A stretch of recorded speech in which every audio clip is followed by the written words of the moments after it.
Hey everybody, it's Sarah Oblak Spiker from Elite Mystic Agency here. We might have some gorgeous views here, back at one of my favorite places, with one of my favorite girls, furry babies.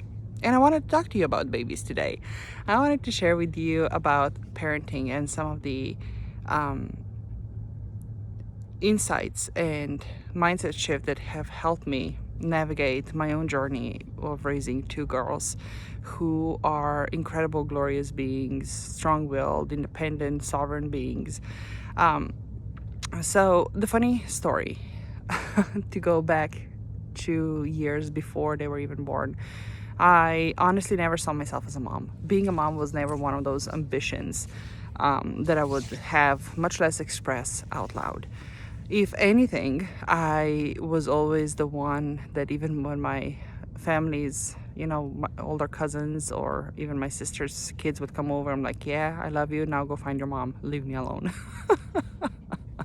It sounds a little funny to say that out loud now, because once my girls were born, a whole new world opened up.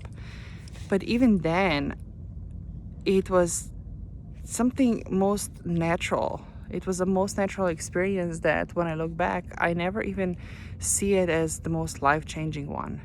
That's how just a natural extension of who my being was always meant to be, has been. The parenting in itself, the day-to-day, that was a little bit different though. My firstborn was a very easy baby. We would I would put her in a stroller and off we went to networking events. Actually, a few weeks after she was born, I took over presidency of one of the local women's networking chapters. So every month we'd put on high heels and power suit and off we went. My second one, she came in a way, teach me how to be more present and how to slow down and how to just relax. She's my firecracker. Um, and she made her preferences made clear from the very beginning. I'll never forget the first couple of days when she was at home. She fell asleep in our arms the moment we put her down in her bed or in a bed or in her crib, anywhere else but our arms. She woke up and started to cry. 3 days in, I was so exhausted. I might have been serious, I might have been joking, but I said, oh, I'm gonna take you back to the hospital. They made a mistake. And my husband's like, I don't think this is how this works. I was like, I don't care, I can't. I was so exhausted, I was so sleep deprived. Then we realized that all she wanted was blankets that were warmed beforehand, to lay her and wrap her into pre-warmed blankets. That's all she required. And even to this day, she is really clear in what her preferences are. But that's what was really groundbreaking for me, a departure from all the parenting advice that I've received over years, until I actually had my own babies and I got to experience parenting with them. More than seeing myself as their mom and as somebody in charge per se, I started to see them as sovereign beings, fully independent beings, beings who are here to fulfill their own mission, beings who are here to carry out and create their own experiences. And my responsibility, more than anything, is simply to support them, to guide them, to facilitate that for them. And believe me, I've received a shit ton of backlash, and I've been called all sorts of names, because leaving plenty of choices and freedom to my kids from the very young age, of course, it comes with responsibility and learning to live with those choices. One event in particular, I remember my daughter wanted to give one of her favorite toys to another kiddo, and everybody was trying to talk her out of it because, it was one of her favorite toys. And then when I looked up to me, I was like, if she wants to give it away, sure, she can, if that's what was going to make her happy. And then the backlash was in how it relates to the fact that in the evening when she would come home, she would be super upset, and how I needed to protect her from that. I was like, no, if she chooses to give it away, then she will simply learn that the outcome of that choice is that now you don't have it, and the lesson that you learn from them, and then choosing to see that, hey, might as well turn it around now because you did something so amazing, somebody else has it now. We can go into so many different directions here, which is beside the point. The point was that one of the people from that group that strongly disagreed with me ended up sending me some very hostile messages,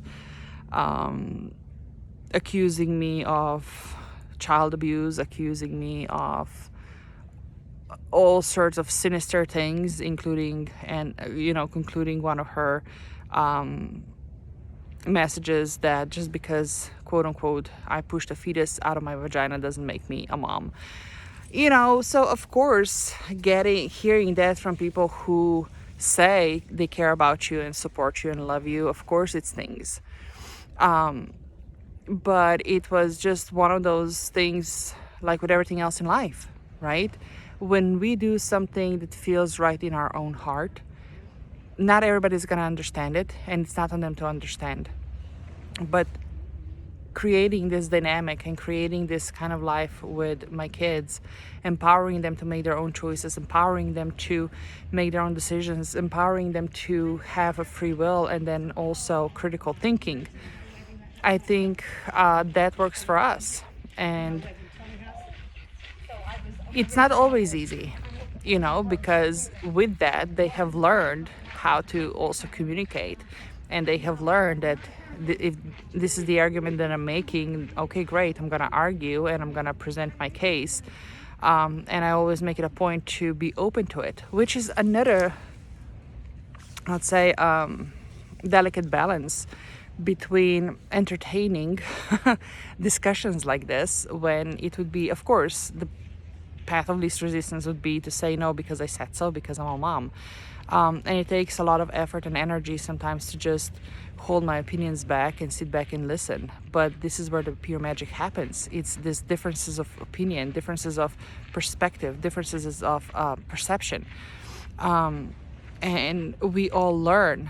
That's why, more often than not, I would even say my kids are my greatest teachers, because they also know exactly which buttons to press.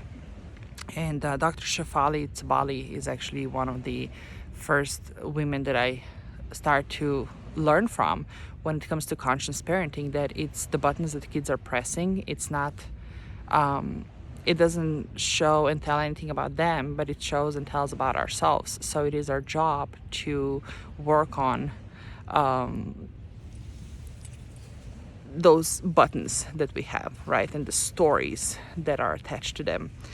And then last but not least, another thing that parenting in this conscious way, of course, it might take more effort right now. And listen, I'm not here to tell you what to do with your kids and how to run your family and your household, because I don't know you.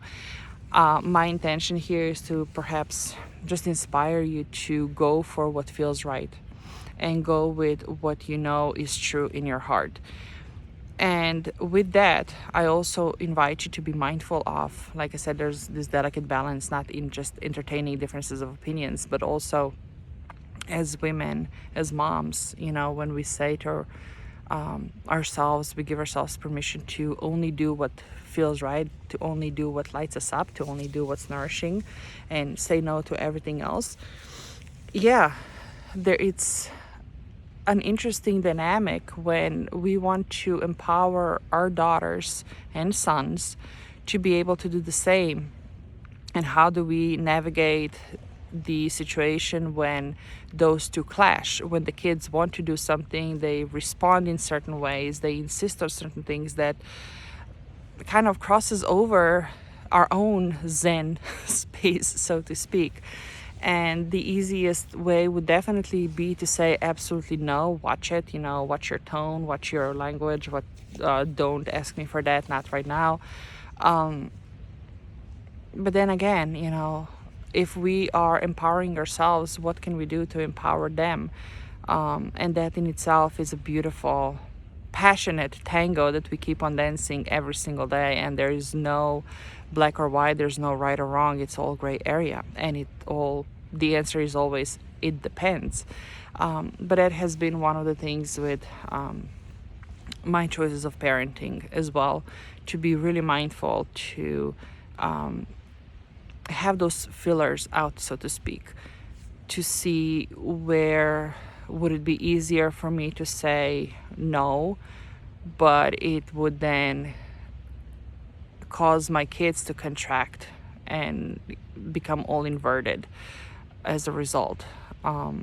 And how can I perhaps change my attitude around certain things? How can I change my perception? How can I shift the conversation? And even then, it's not always easy. I noticed, just like with any other parent, not only are our kids vastly different from each other, but our communication with them seemed to reflect that more often than not. Just the way we create this synergy with our energy and theirs is very unique with each child. So there might be, some difficult conversations, challenging conversations with one child comes to you and say, you treat the other one better, you treat the other one with more patience than you do me, and the other one gets away with more than I do. And again, those are all conversations that I always welcome. And I'm like, oh, tell me more. What makes you feel that way? Okay, let me be mindful of that. And then how do you want to express that when you're experiencing this, so that you can tell me that you are in the middle of experiencing it, so I can catch myself and I can be aware of moving forward. So yeah, it's all a journey. So if you have any questions, please do let me know, if I can support you in any way. Until then, enjoy, and I would love to hear your feedback. Take care.